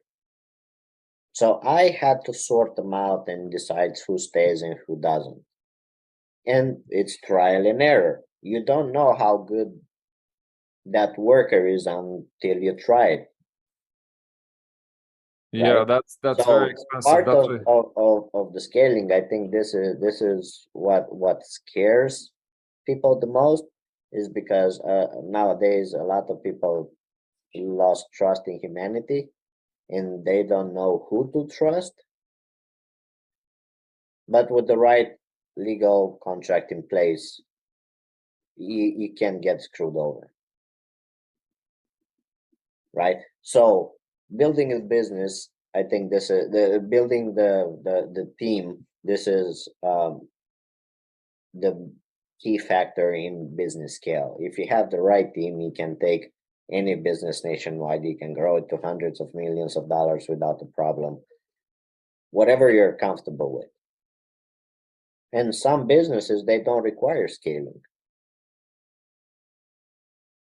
If I'm in the business of which one of the businesses, Golden Spades Academy, is teaching people how to trade. If I want to scale this, you know what I'm going to do? I'm going to record every single class I do,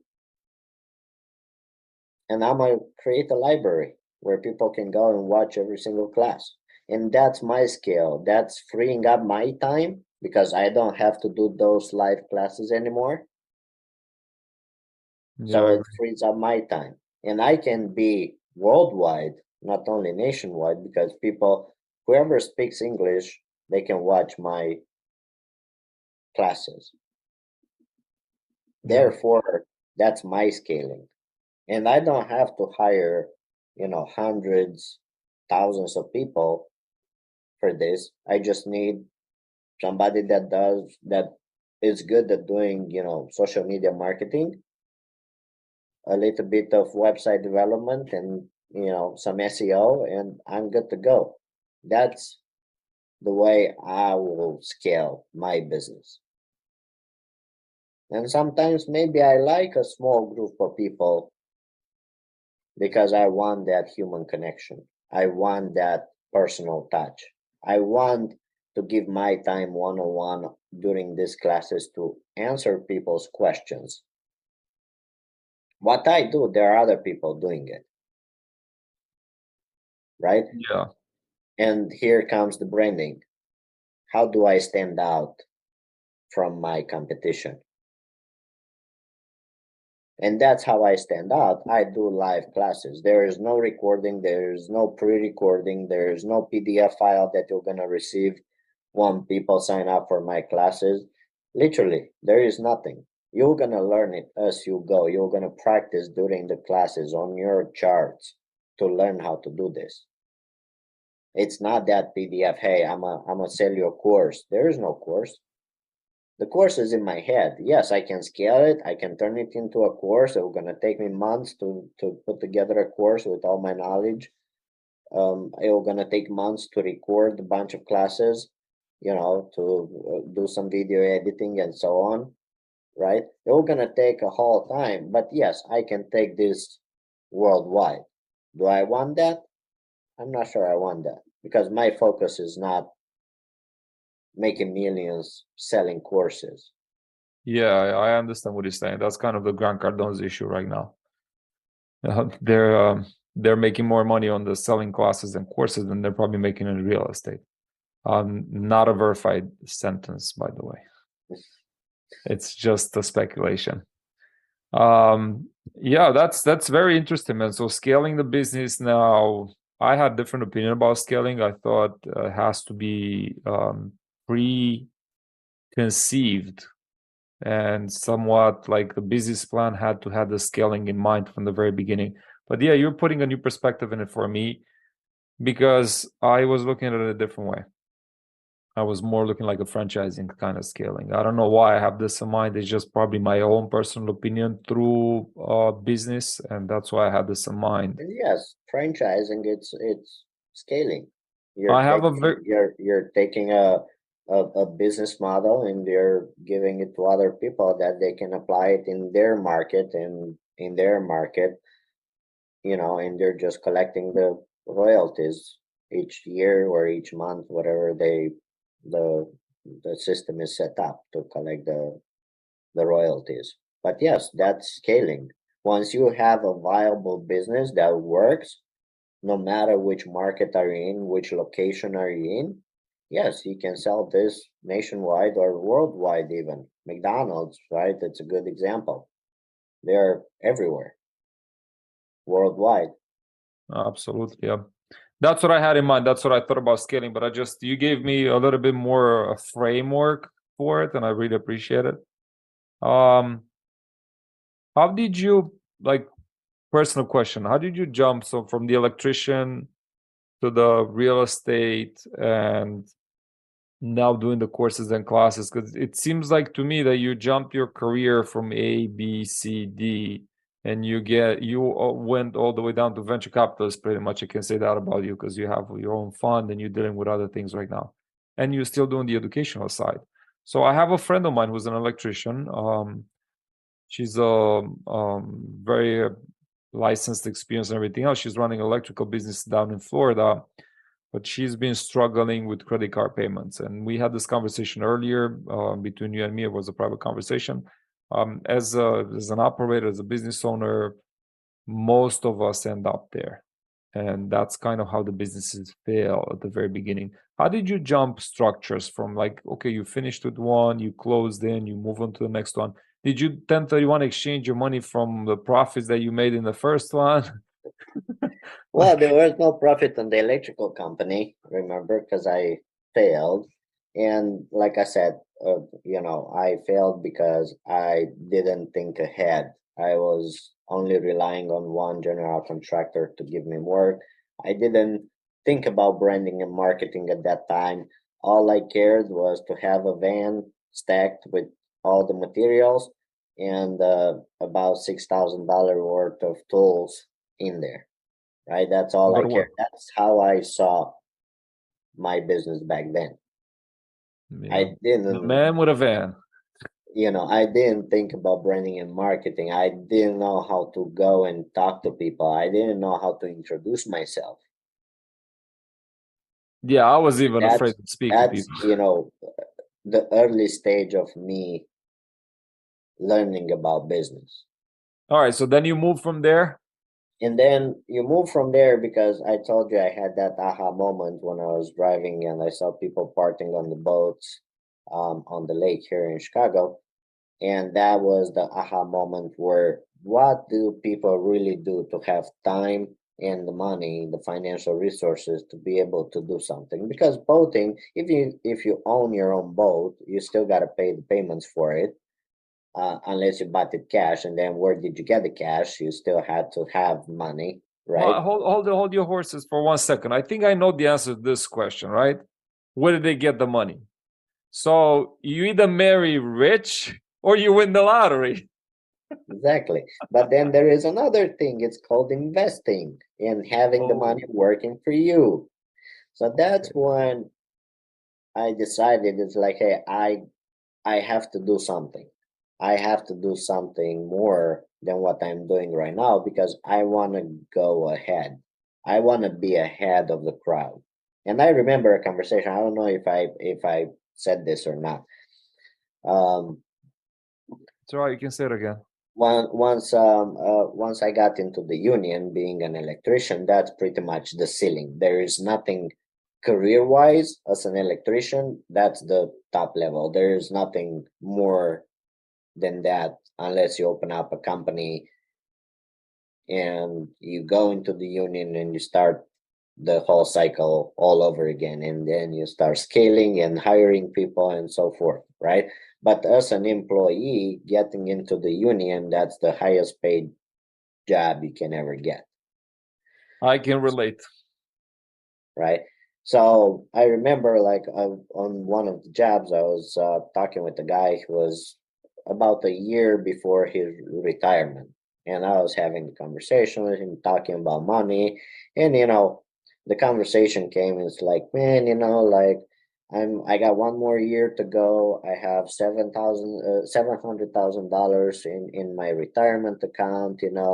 My house is paid off, my car is paid off, all these things are paid off. Like, I have no debt. I'm all set. And I started laughing. And I was like, "Why are you laughing?" And I told him, "Well, I had $700,000 in my bank account after 4 years in America." Yeah. And he's like, what do you mean? It's like, yeah, actually, two of them, I wasn't in legal standards for America, but out of the four. But I always wanted more. And when people tell me that after 30 some years in the union, they have a retirement account worth $700,000, well, I don't know what to say about that, but that's a huge issue because people have no financial education whatsoever. So you've been contributing to that fund for 35 years and you only have $700,000 in it. Well, it's easy for you to say now, and I'll be the It's devil's not advocate. about now or then. It's just I'm thinking about myself. If I'm contributing to something for 35 years, that should be way more than $700,000. Well, it depends how much you're contributing, depends where the money gets invested and so forth. But look at the history of the stock market. It's been on an upside for decades since its inception, right? More companies, more money thrown into the stock market. So even if you were putting that money in the stock market over time, that should have been way more than that, if you ask me. I think this is a good time to plug in the point of investing and becoming your own bank, Right. right? So this brings us to the sixth Yeah. point: investing and reinvesting and becoming your own bank. After you scaled your business, you got the business to the point where, hey, I'm happy to where the business is. Now you're thinking to not necessarily to diversify, but you're looking to create another stream of income. Because again, we want more. That's the human nature. You want more. Let's say the business does $1 million in profits a year. Take part of that. One, you can reinvest in the business. Let's say some equipment upgrade. Depends if you're selling a product that you're the manufacturer. If you're the manufacturer of the product, right? So maybe it's time to renew the manufacturing plant. Maybe it's time to reinvest in some new equipment. Maybe it's time to upgrade um, something in the warehouse. So you reinvest into the company, not to keep it afloat, but to kind of keep it with the standards. And it's the business. It's like a child. You gotta keep feeding the child so it grows, right? Absolutely. Yeah. So business should be treated as a baby. Hey, that's your baby. You gotta feed the baby. If you starve the baby will die. It can't survive, right? So you always have to reinvest back into the business, but also get enough financial education to have some of those profits invested somewhere else. There is a famous saying, don't keep all your eggs in the same basket, right? Yep, heard So about that one. you can diversify. You can start getting into other forms of investing in and other assets, because at this point, once you scale the business and the business is on autopilot, that's an asset to you. It creates money for you without you being there. For me, that's an asset, that it produces more than you spend to maintain it. That's what the house is. It's an asset. That's what the stocks and the commodities and the cryptocurrencies are. They're assets. A lot of people have different views about cryptocurrencies and what they are really, but the pure fact, it's an asset. It's something that you can buy at a certain price and you can sell it at a certain price for a profit.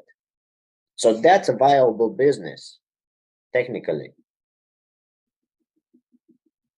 Yeah, You can it's mixed buy and feelings. sell, right? Cryptocurrencies. You can buy and sell stocks. Everything is digitally nowadays. If you go and on Robinhood and you buy stocks, it's no different than going on Coinbase and buying Bitcoin. It's exactly the same thing. They say, well, the stock is backed by the company and the company has certain value and so forth. Yeah, but behind, let's say not Bitcoin, because nobody knows who the founder of Bitcoin is, but behind all the other cryptocurrencies, there are companies, there are people involved, they have teams of developers and so forth. There is a viable business behind that, so that what gives it value.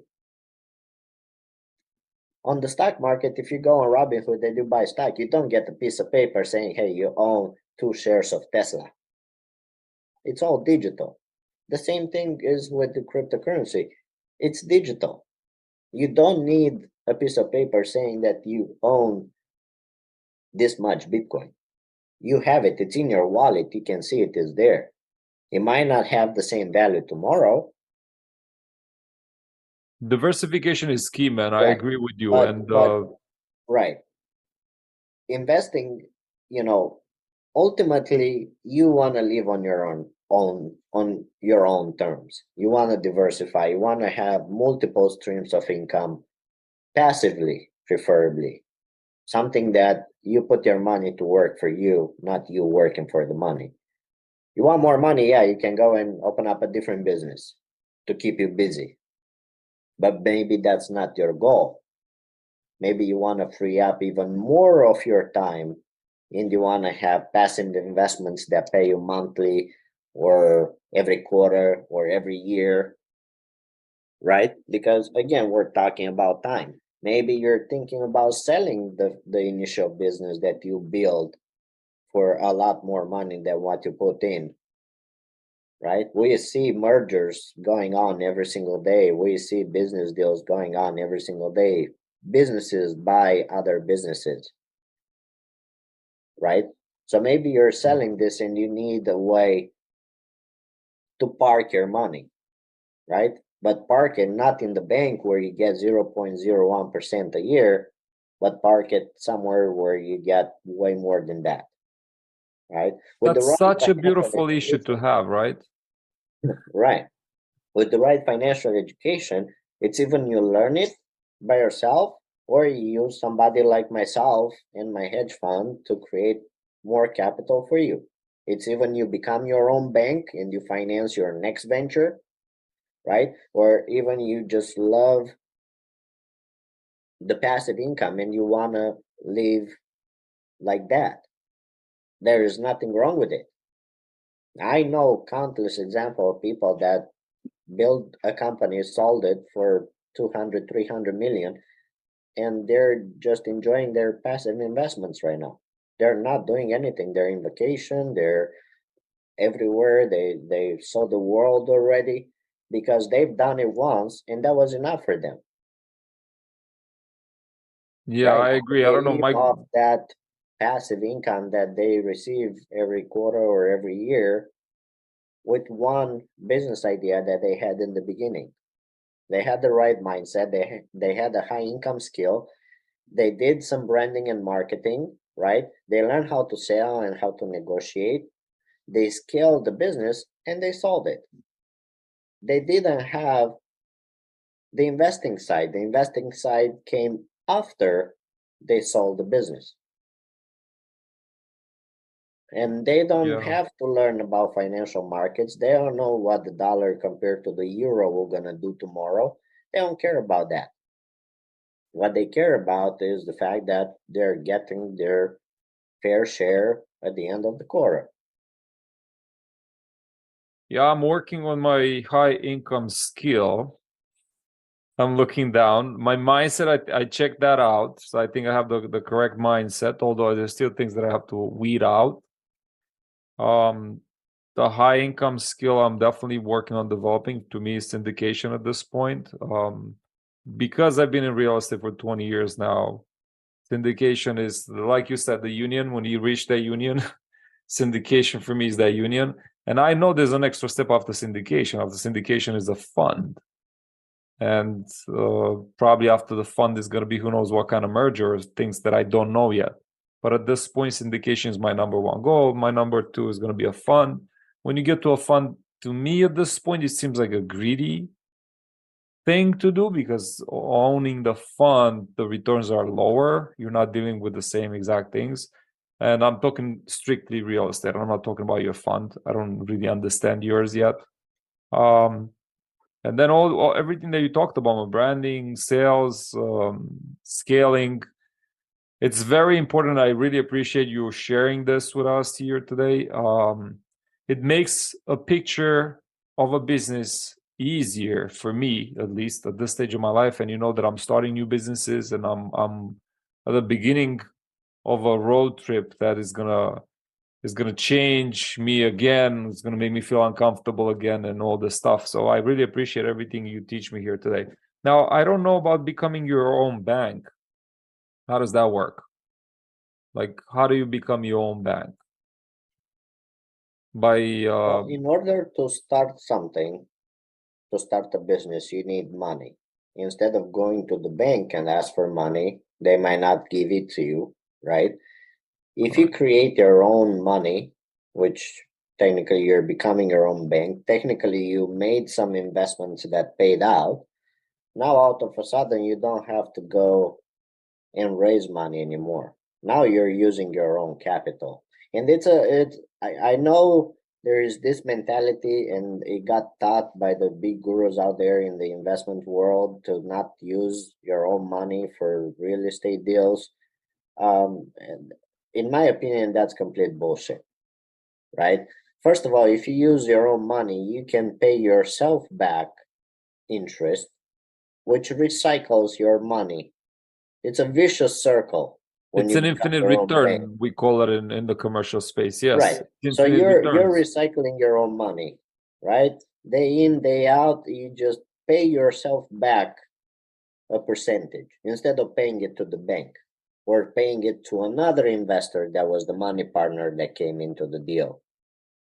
How about you take that 12% or whatever you're paying to your money partner and you pay that yourself? Why? Yeah, then you Because can use you the money have the for. money and the resources to do it. You already have the systems in play because you build them, you build the business, you know what you have to do. But now, because you're sitting on your own money, now you can pay back your company with interest. Yep, I understand now where you're going with it. Yeah, You that's what have you to meant by. run two separate companies at that point, right? From the accounting standpoint, right? And I can teach you more about that if we have more conversations about this.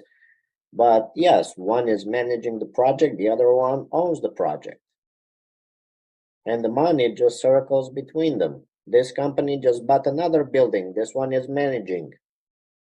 The profits from this get lent out to this company that buys more, that this manages, and this profit gets. It's Again, it's a recirculating over and over again. vicious circle. And what it does, it just creates more capital for you. That's how you become your own bank.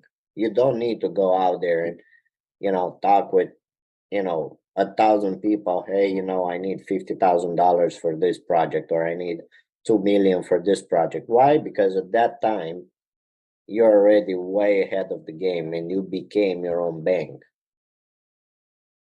And Yeah, you're I doing see what you're that going. Yeah. through even a business that you built over time or by investing. And start early, because the earlier you're going to start, the earlier you're going to become your own bank. If you understand the compounding effect, it's insane. It carries insane return of investments over time. Yeah, I'm working on it. Commercial real estate. It's all about compounding, and I'm learning. I know crypto has the same process if you use it wisely. I made the. This is one of the things that a lot of people in my circle are guilty of it. We've made investments in the crypto world, and we didn't just purchase the coin. We got into these I don't know, rat holes or something. I don't even know how to call them.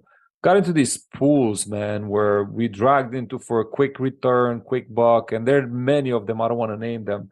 And I lost money multiple times with them, not just once. And every time I say, I'm not getting that, I'm buying this coin and I'm going to stick with it, I'm going to die with it. I keep it for 6 months and all of a sudden, I didn't even know I traded it. I checked my account. I'm like, I still have that Dodge coin, whatever it was. When I checked it, I sold it like a week before. I'm like, what the hell did I sell it for? I don't remember. So non-professional people like me that do this kind of stuff, they're kind of looking away from these vehicles. And the same thing with the stock market. I bought on the hype of what was it? There were like 3 stocks going through the roof. Somebody was shorting them.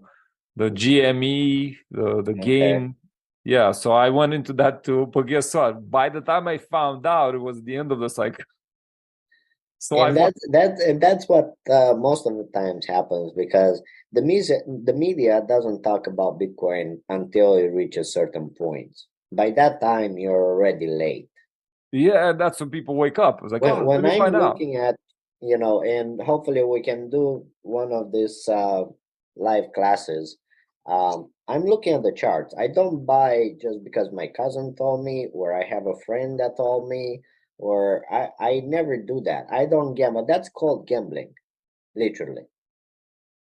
I'm Yeah, looking at the charts and I'm looking for certain patterns. I'm looking at my indicators to see what those indicators are telling me. I'm making financial decisions, sound financial decisions, because I got educated. I learned that's how the to read the point. That's the charts. thing that I was gonna Most of hit the right people there. out there, the retail investors, especially in crypto, they have no clue. Most of them, it's based on people telling them, hey, buy this Dogecoin or Yeah, buy I'm guilty of Bitcoin, that. I right? got a text message. Somebody told me buy this. Why? So Like, I don't know. Buy it. everybody got into this because it's easy access to it, right? But how about you learn and do it the right way? People ask me, it's like, well, how do you get your timing right? I'm looking at the charts.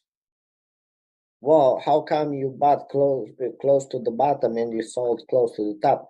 I'm looking at the charts. The charts are telling me the story of what I have to do next. I don't make a decision just because, you know, Joe Schmo over there, he told me, well, now it's a good time, the market is low, now is the time to buy. Maybe the market are gonna do another low that is lower than the previous low.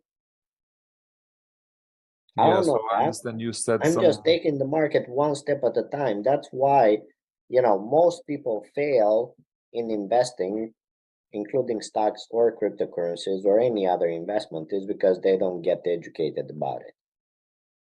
They don't know how to look at the charts. They have no idea you know, where to take the profit.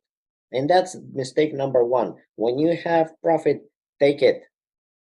Take it and run away. Find not necessarily a different vehicle, but a different currency.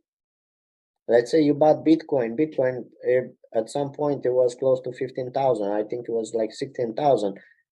Last week, it reached 30,000, almost double your money. When you double your money in a span of 4 months, you're not pulling your profit away. At least take your initial investment out, sell enough Bitcoin to pull your money out and play with the house money after that. No matter what I happens, agree. That's like casino stuff. that's for the long term, right? But there are over 13,000 coins you can trade on a single daily basis between all the platforms and the new coins that are coming to the market and the old ones. You have options. Absolutely. Right? Absolutely. Well, And the same with the stock market, the same with Forex, right? There are options. Use this as another vehicle of generating income. If you don't want to do this actively, you go and do it passively. Let Marius, other I really people manage appreciate it, for you. man. This is an eye opener for me, and I hope for some of my listeners as well. And it's going to help us a lot.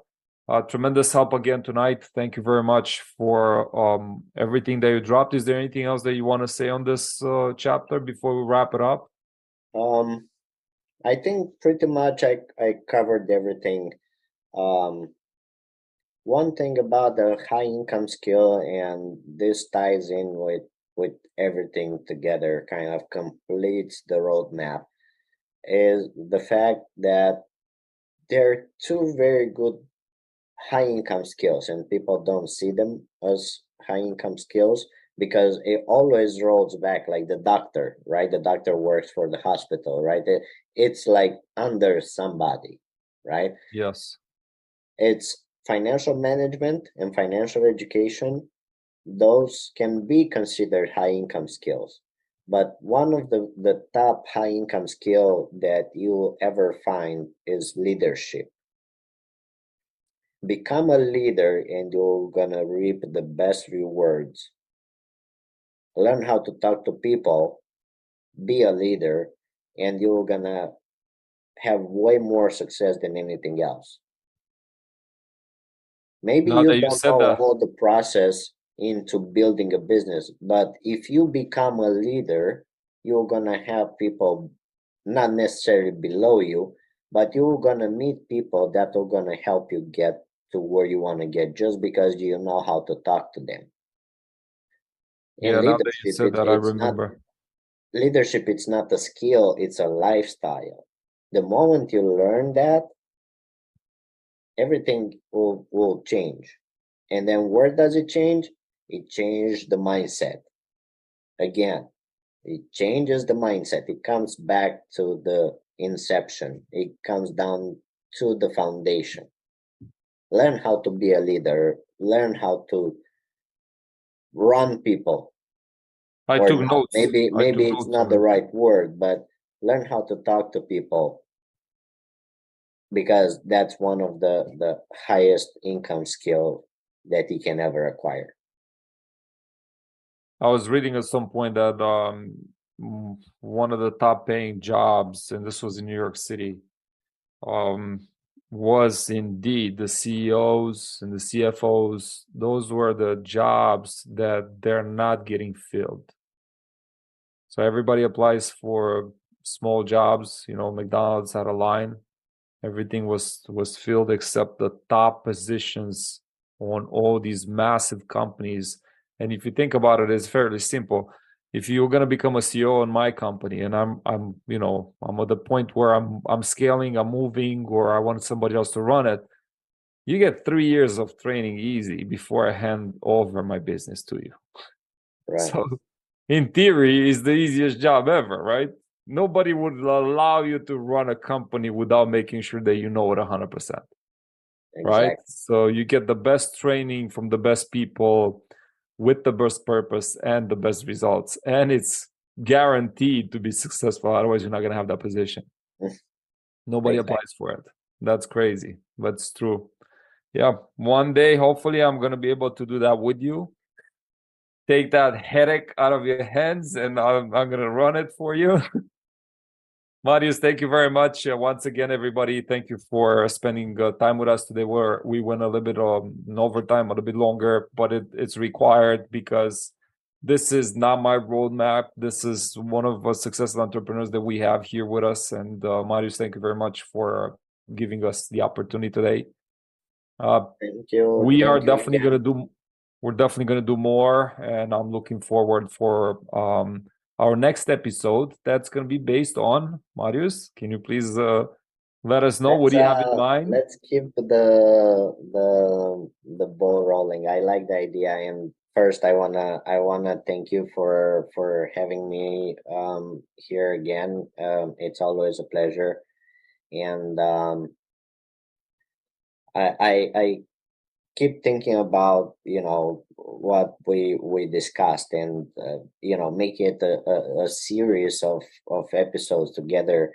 I think this, if they watch from the first episode to the last, I think they're gonna have a really good roadmap of where to start, how to start, what does it take to be an owner, what does it take to learn how to invest, and ultimately to become your own bank, because that's the whole goal of, that's where I wanted to get with you, is kind of have a roadmap in place where you can have a starting point and a goal, right? It's just a ship, right, in the ocean. If you have a predetermined goal, the ship knows where he has to get, the captain knows where to lead that ship. But if there is no point for that boat to go to, it will end up somewhere in the middle of the ocean with no target whatsoever, right? I'll put an So, example in there. There's a GPS that I'm missing. I have the goal.